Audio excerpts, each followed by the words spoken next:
우리에게 은혜 베푸시사 한밤을 편히 쉬게도 하시며 이 아침에 다시 눈을 뜨며 찬송하시고 성전을 사모하게 하시고 또 세상으로 나가기 전에 먼저 주의 전을 찾아 나올 수 있게 하시며 주의 거룩한 은혜에 감사하며 청할 수 있게 하신 주님의 놀라운 은혜를 진심으로 감사드립니다. 가물어 메마른 땅이 갈급하게 비를 사모하고 있사온데 이만큼 비를 주시고 또 비소식을 주시는 주님께 진심으로 감사하옵나이다. 하나님 아버지, 우리의 기도를 들으시며 우리를 불쌍히 여겨 우리 죄를 용서하심인 줄로 믿고 그 크신 은혜와 사랑을 진심으로 감사하옵나이다.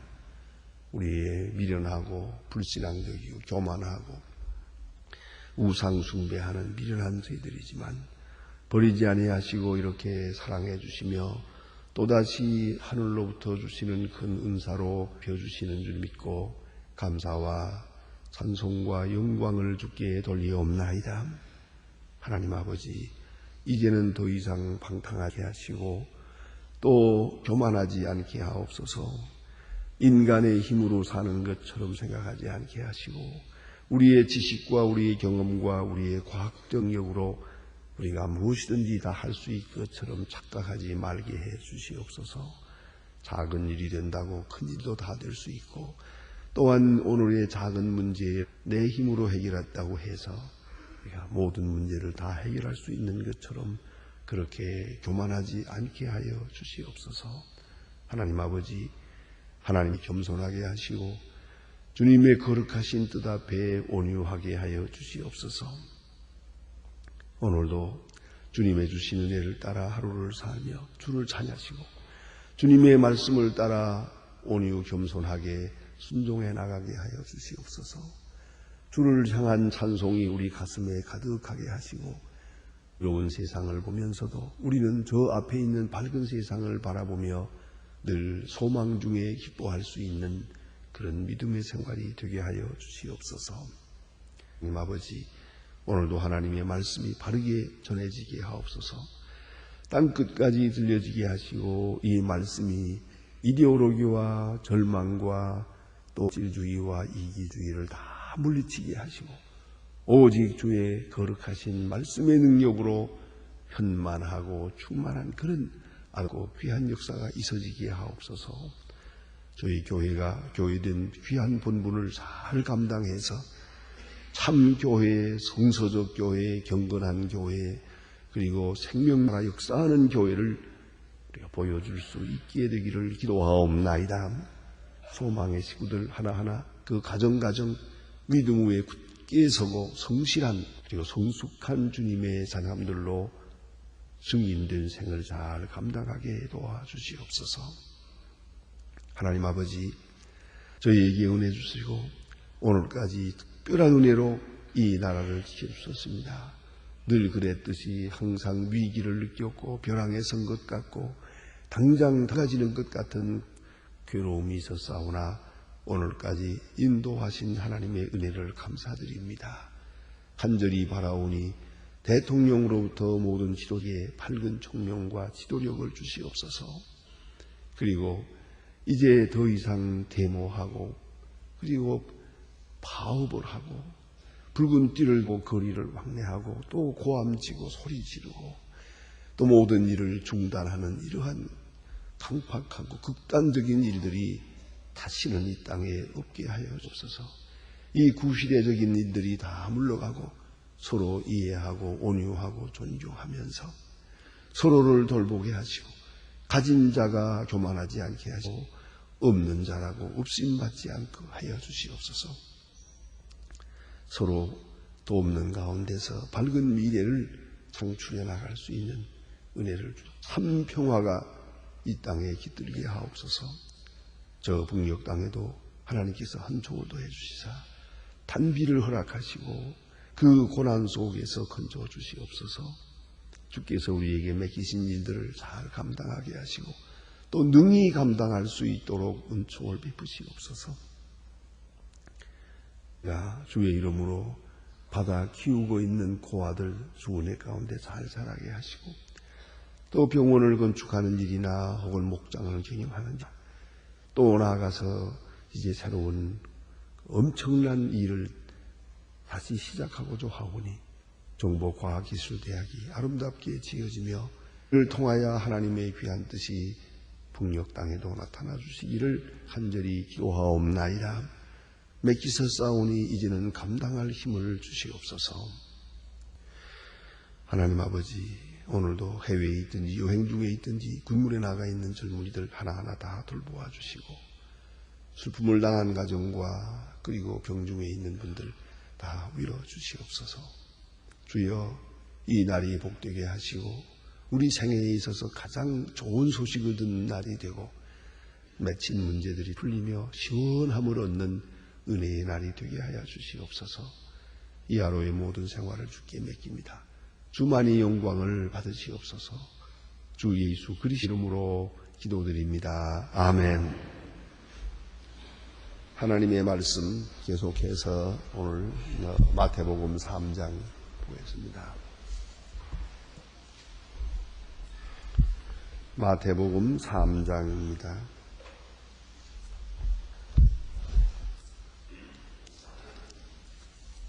마태복음 3장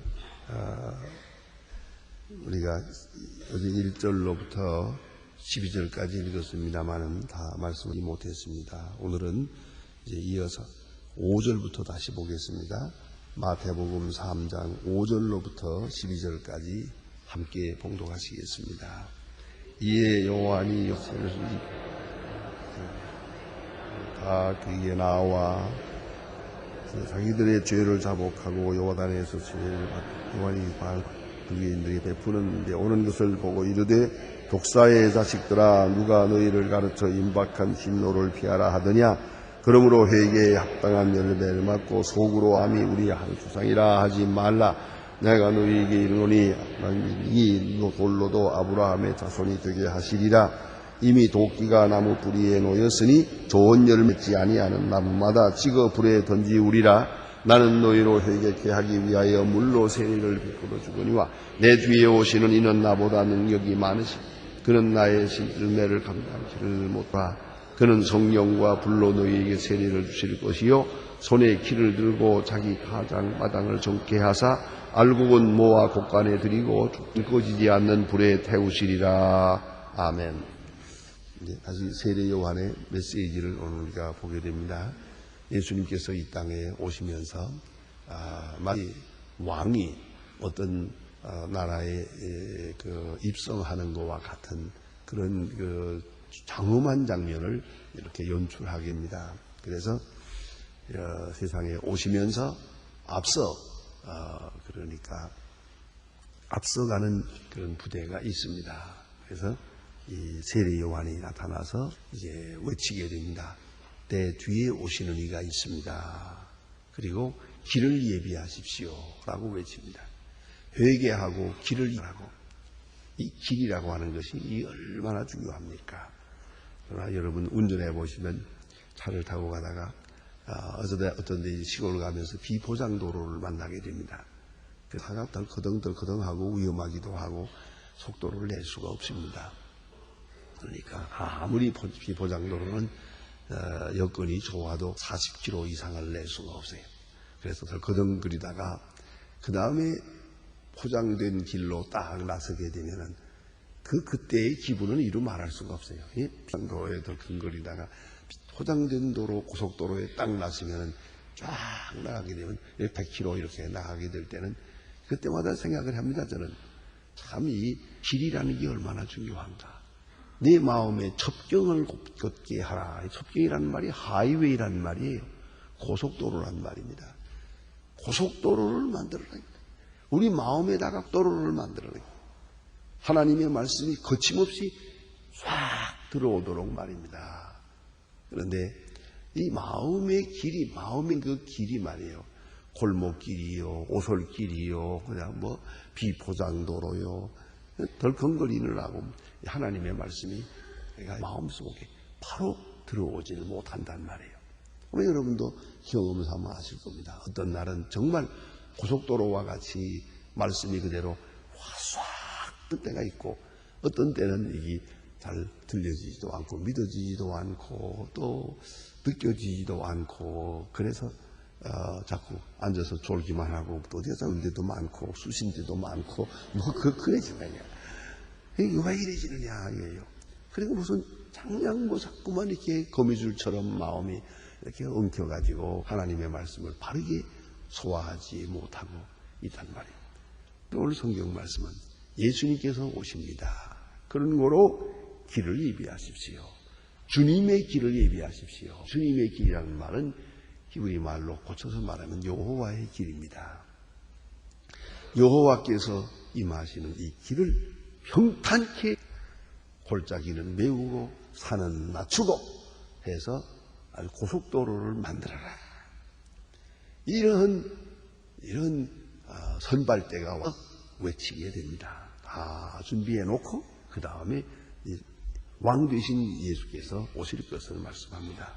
이제 메시지는 이어집니다. 많은 사람들이 이제 이런 세례 요한의 소문을 듣고 찾아왔다 하는 거 아닙니까? 많은 사람들이 다 와서 자기 죄를 자복하고 세례를 받더라. 이 죄를 자복하고 세례를 받더라. 여기서 한 가지 기억하고 나갈 것이 있습니다. 성서신학적으로. 전에는 말이에요. 하는 건 있었지만 세례라는 건 없었거든요. 이스라엘 사람들에게 있는 종교 예식은 할례입니다. 그러니까 유대교로 개종하는 의미로서 할례라는 예식이 있을 뿐인데 여기서는 세례라는 말이 나옵니다. 다시 말하면 할례 받은 사람들이 또 세는 것입니다. 그러니까 어떤 의미에서 이중적 의미가 있습니다. 할례는 유대 사람들의 선민된 표식입니다. 여기에 세례는 예수 그리스도의 백성된 표식입니다. 이건 그 예식 자체에 너무 의미를 주지 말고 그가 가진 뜻을 생각해야 됩니다. 세례라고 하는 것이 하나님의 백성된 예식입니다. 그래서 이 세례를 흔히 비교할 때 무엇에다 비유하는 거 아니 결혼식에다 비유하는 것과 같습니다. 그래서 우리가 이 신랑 신부가 이제부터 당신들은 부부입니다. 한평생 같이 할 겁니다. 그 표식으로 결혼을 합니다. 가끔 세례를 잘 안 받겠다고 해서 믿음 좀 생긴다며 받겠습니다 하고 거절하는 사람들이 있어요. 그런 분들에게 제가 말이 있습니다. 그것은 내가 이게 지금 묻는 걸 잘 대답하십시오. 결혼식을 하고 살아야겠습니까? 결혼식 안 하고 살아도 되는 겁니까? 뭐 결혼식 안 하고 사는 사람도 많잖아요. 이렇게 어쩌다가 못하고 그래서 사는 걸. 근데 어떻게 하면 좋겠습니까? 그거야. 결혼식을 하고 살아야지 그냥 살아서 되겠습니까? 그런 문제 받으세요. 그러면 아주 쉽게 이해가 되더라고요. 마찬가지로 우리가 이 세례 받는다는 것은 이제 하나님의 백성이 된다고 하는 표식이에요. 그리스도의 나라에 그리스도의 사람이 된다고 하는 의미로 주어지는 하나의 public initiation, 공적으로 주어지는 표식이 옵시다. 이 세례입니다. 요한의 메시지를 중심해서 전하게 되고 그것을 받아들이는 사람들이 세례를 받습니다. 많은 사람들이 죄를 자복하고 세례를 받았다. 이 사람들은 다 같이 메시아를 기다리는 사람으로 그렇게 세례를 받은 겁니다. 메시아의 백성이 되는 뜻으로 세례를 받았다 하는 것입니다. 또 한 가지 생각할 것은 요단강에서 세례를 받았다 할 때에 많은 사람들이 세례를 받는데 어떻게 할까? 다 물속에 들어갔다가 나왔는가? 아니면 어떻게 했는가? 이건 많이 참 궁금한 일입니다. 그것은 대체로요 물속에 이게 꼭 잠긴다. 원래 바티조란 잠긴다는 뜻입니다만은 그렇게 한 게 아니고요. 물이 깊질 않아요. 이게 서 있고요. 허리쯤까지 서 있고 이렇게 꼭 바가지 같은 물그릇을 가지고 물에다가 머리에다 부었어요. 이렇게 물을 떠서 머리에다 부어서 쭉 흘러내리고 그런 식으로 세례를 주었다. 그렇게 이제 역사적인 증거를 통해서는 알 수가 있습니다. 그것이 이제 점점 쪽화되어 가지고 오늘 물을 머리에다 본 그런 것 예식으로 바꾸어진 것입니다. 그러니까 여기에 이 요단강에서 세례를 주었다는 것은 좀 더 물을 많이 부었다, 또 물속에 이렇게 잠기면서 물을 부었다는 그런 의미로 생각하면 되겠습니다. 그리고 세례를 받게 됩니다. 이때에 바리새인과 사두개인도, 많은 바리새인과 사두개인도 와서 세례를 받았다 이거예요. 그때 세례 요한이 독사의 자식들아 하고 욕을 합니다. 여기 문제입니다. 많이 사람이 모이는 곳에, 또 이런 거룩한 역사가 이루어지는 곳에 꼭 언제나 목적을 달리하는 가짜가 있어요. 오늘 여기서 바리새인과 사두개인이 왜 왔느냐 이거예요. 많은 사람이 모이는 걸 보고 세례 요한이 혹 메시아가 아닌가 하는 생각을 해서 이 사람들은 진실한 의미로 회개하고 세례를 받는 게 아니고 모름지기 세례 요한의 인기를 자기가 이용하려고 그러고 메시아의 나라라고 하는 그것을 정치적으로 이용하려고 하는 그러한 가증한 헛된 목적이 있었던 것 같습니다. 순수한 목적이 아니에요. 예수님을 따라다니는 사람들 가운데도 그런 사람들이 많이 있었지 않았습니까? 그것처럼 세례 요한에게 온 사람 가운데 바리새인과 사두개인이 왔는데 이건 진실한 것이 아니었어요. 또 다른 목적이었어요. 흔히 많은 사람들이 해석하기를 왜 가룟 유다가 예수를 팔았느냐 할 때 그는 철저하게 정치적 목적으로 예수했다는 거죠. 근데 자기의 정치적 욕망이 이루어지지 않는 것을 보고 예수를 파게 됐다라고 해석합니다. 이게 주도적인 해석입니다. 그런데 오늘도 이 바리새인과 사두개인들이 정말 회개하고 예수를 믿으러 온 게 아니에요. 많은 사람이 모이니까 인기가 출중하는 걸 보고 자기도 그 인기에 편승하려고 말이죠. 자기도 이런 새로운 물결 속에 들어가서 무언가 자기 소원을 이루어야겠다는 그런 생각을 가진 것 같아요. 어쨌든 가증한 목적으로 왔단 말이에요.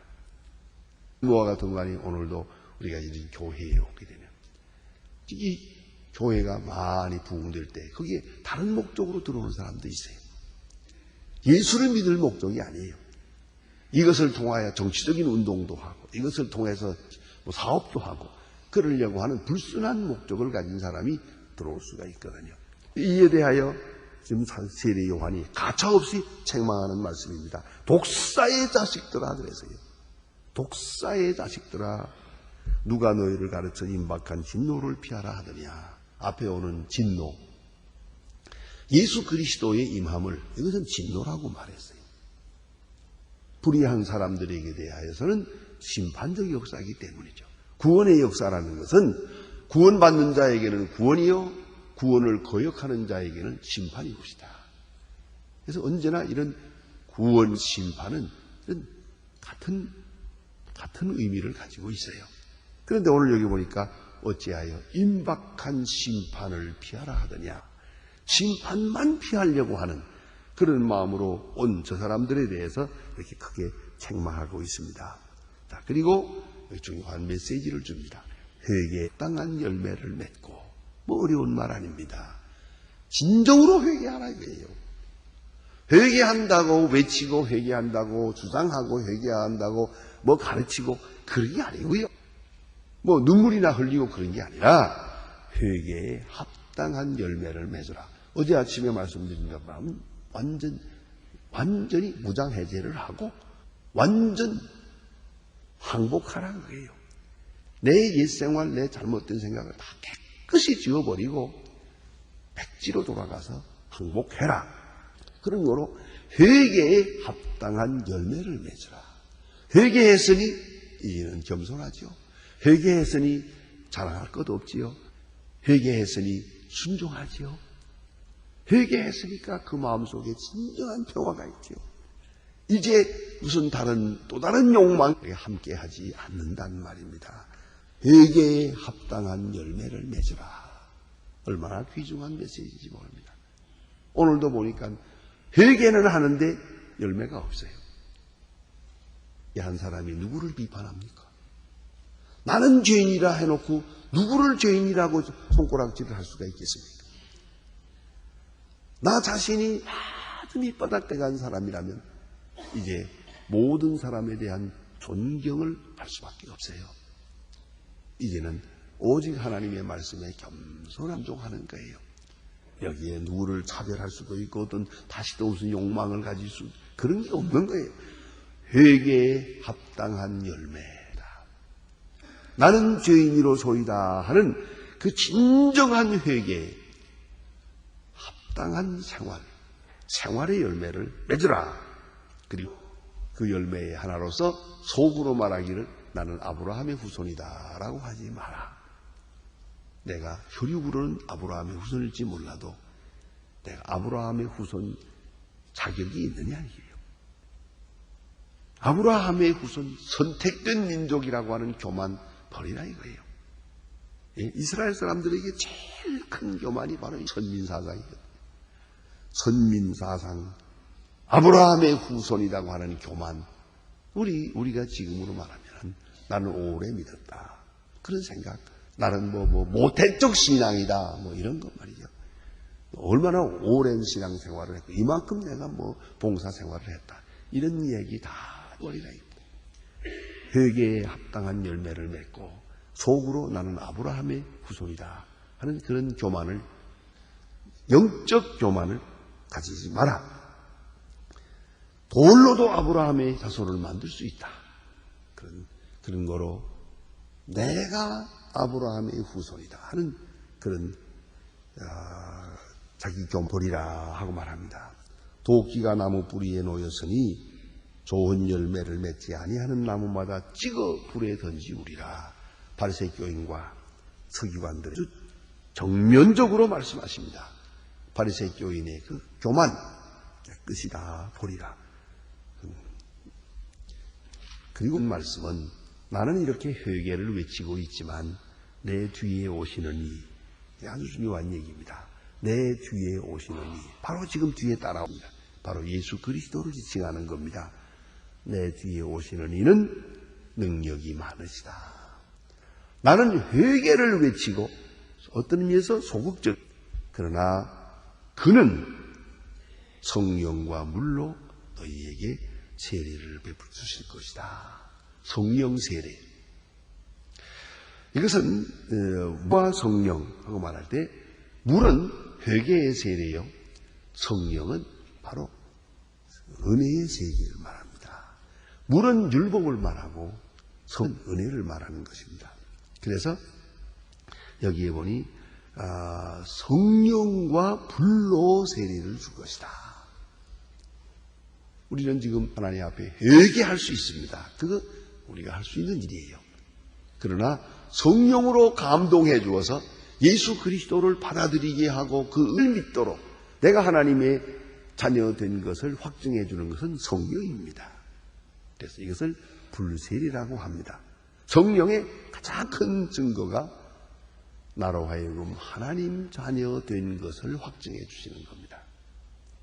예수 그리스도를 믿게 하고 예수께서 십자가에 돌아가신 것이 나를 위해 죽으신 것이라는 것을 믿고 믿게 하고 그리스도와 내가 여기서 하나가 동일시 되는 것입니다. 그러면서 십자가를 쳐다볼 때 내가 죽었어요. 이 사람은 다 죽어버리고 오직 그리스도의 은혜로 삽니다. 이 성령 세례입니다. 성령이 이와 같이 역사합니다. 그리고 성령이 나를 거룩하게 합니다. 나도 모르게 내 마음을 정하게 하고 생각을 정하게 하고 행동을 거룩하게 만들어줍니다. 그리고 성령이 항상 나를 영화롭게 합니다. 하나님께서 내게 주시는 영광을 앞에 있는 영광을 늘 바라보고 기뻐하게 합니다. 이 성령이 나와 함께 하셔서 이것을 진학적으로 표현할 때 justify, purify, 그리고 glorify 이렇게 역사하는 것이다. 성령이 불로 세례를 줄 것이다. 성령이 우리에게 임해서 회개하는 그 소극적인 면만이 아니라 적극적으로 내가 하나님의 자녀됨을 기뻐 즐거워하게 할 것이다. 그런 말씀이에요. 성령과 불로를 줄 것이다. 손에 키를 들고 자기 타작마당에서 알곡을 모아 곡간에 들이고 죽정이는 끄지지 아래 태우리라. 이건 종말론적인 메시지입니다. 예수 그리스도는 오셔서 구주로 역사하는 것만이 아니라 십자가에 돌아가시는 것만이 아니고 역사 끝에 모든 사람을 심판하실 텐데 심판의 기준은 선하냐 악하냐 얼마나 의로운 일을 했냐 못했냐 그걸 묻는 게 아니고 종말적 기준의 심판주는 예수를 영접했느냐 거역했느냐 예수를 믿었느냐 믿지 않느냐에 있는 것이옵니다. 그래서 예수께서 심판의 주인이 되신다 하는 것을 말씀하고 있습니다. 그리고 사도 세례 요한은 지금 중요한 말 한마디를 더 합니다. 나는 그의 신들을 풀기도 감당치 못한다. 옛날에는 신들매를 이렇게 신을 꼭 신을 때마다 이렇게 끈을 매야 했거든요. 지금도 구두끈을 매는 일이 많지만 이거 매는 거 이게 젊은 사람들은 허리가 잘 굽어져서 맵니다만은 이렇게 나이가 많이 들고 또 그러면 이 엎드려서 이 자기 신들 매는 게 힘들어요. 그래서 이렇게 종이 대신 매주는 거예요. 누군가가 대신 신끈을 매주었거든요. 그러면 이 신들매를 매기도 감당치 못하다 하는 이 말은 그 신을 들기도 감당치 못한 말은 그만큼 예수 그리스도는 높은 분이요 나는 그의 종이다 하는 그런 뜻입니다. 많은 사람들이 세례 요한을 혹 메시아가 아니라 하고 이렇게 우러러보았습니다만 세례 요한은 아니라고. 나는 뒤에 오시는 분을 위해서 증거하는 분이요 뒤에 오시는 높으신 분이라고. 나는 그의 신을 들기도 감당치 못한다. 이렇게 아주 자기를 겸손하게 낮추는 걸 볼 수 있습니다. 마음은 그를 높여서나 그는 자신을 낮추었습니다. 이 자세가 대단히 중요합니다. 신앙적 자세입니다. 이래서 세례 요한은 예수 그리스도를 온전하게 자기 사명을 다해서 지금 증거하고 있습니다. 회개에 합당한 열매를 맺고 그리고 성령과 불로 세례를 받아야 합니다. 기도하십니다.